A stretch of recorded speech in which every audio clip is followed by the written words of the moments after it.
How to see recently deleted apps on Android. Hello everybody, welcome back to another video. In this video, I'm gonna give you an easy guide on how we can see the recently deleted apps on your Android phone. So let's get started, but before beginning, I want you to make sure to hit the like, share, and subscribe option. So first thing first, what you need to do is if you are on an Android phone, you may just go to your Play Store. For that, just tap on Play Store.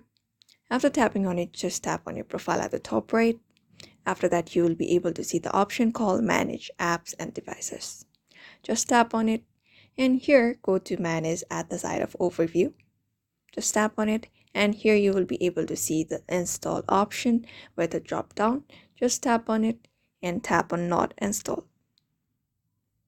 So these are the bunch of applications that I downloaded and deleted from my device. So in this way, you can also find what kind of apps have you deleted recently on your Android phone through Google Play Store by following these steps.